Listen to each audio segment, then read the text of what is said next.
Number 73 is Mushroom Gorge. This is one of the most iconic Mario Kart Wii tracks because of all those mushrooms you can bounce on. The red ones you can bounce on, the green ones you can't. There's also an ultra shortcut on this track, but I've only done it like once or twice. It's a nice track, but I'd say it's a bit overrated. I definitely wouldn't consider it one of the best from this game, or Mario Kart in general, but it's still nice. Number 72 is Mario Kart Stadium. Now, Mario Kart Stadium is undoubtedly the best opening track, and that's simply because it does a good job standing out from the others. It introduces anti-gravity and gliding well, with a U-turn for both. It also introduces things like speed boost. You can see yourself on a big TV, and it also is nighttime with fireworks with a big Mario Kart statue. Overall, it's a lot of fun, and it's pretty darn good for an opening track. Number 71 is Calamari Desert. Calamari Desert has this atmosphere that no other Mario Kart track seems to have ever matched. The music and the sunset in the background is just so relaxing. It makes you feel like you're going on this quiet yet enjoyable journey. Of course, we have the train, which is loads of fun. See, this thing will often require you to stop. You can even drive through the train tunnel a bit, and it makes the track pretty interesting. Even without it, it's still a nice ride. It's definitely one of the better tracks from this game. Number 70 is Koopa Troopa Beach. Koopa Troopa Beach is also one of the better beach tracks. It is a giant Koopa rock. You have things like ramps you can go off of, and there's even one where you can take a shortcut which has to go into a cave and then a waterfall. There's another ramp which can be hard to drive on, and when you land on it, you hit an item box with a giant shell. That's pretty annoying, but other than that, it's a nice track, and I like the music too. Number 69 is DK Pass.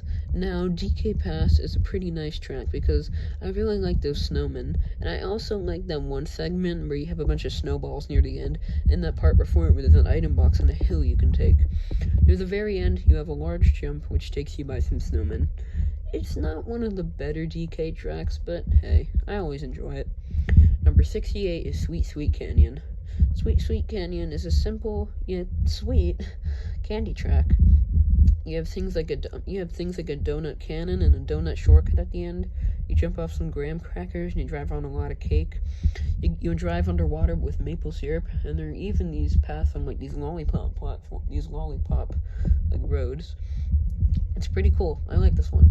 Number 67 is Cheeseland. Now, Cheeseland is technically a desert track, but it's definitely one of the more creative ones. You have a bunch of mice walking around, and of course you have all that cheese under the night sky, but I've never really realized this course is night in the GBA version for a while.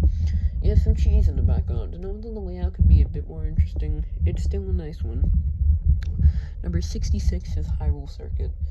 Not a big Zelda fan, but I can definitely understand why you'd be one of the favorites of Zelda fans.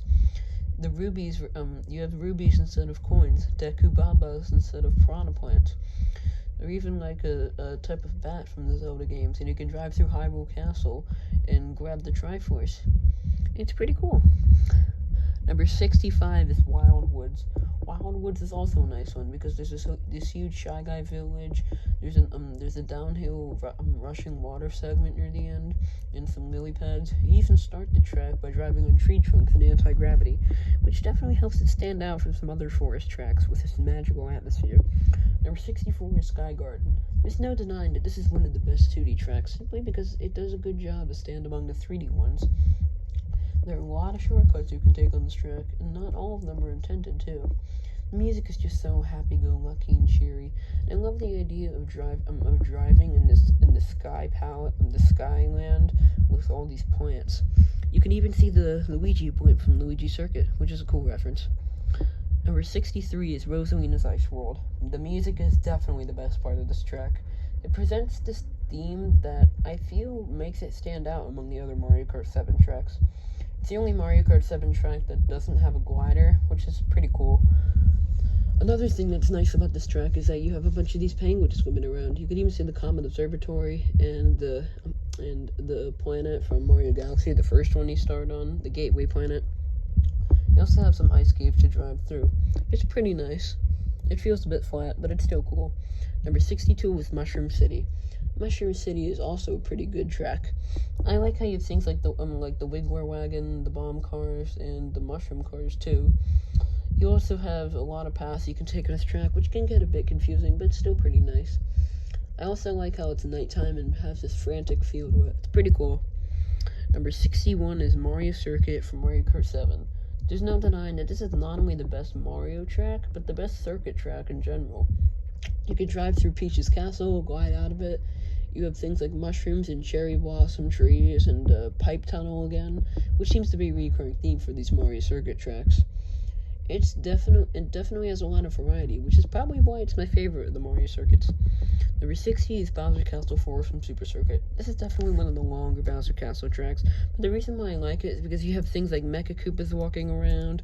There are a lot of different paths and shortcuts you can take.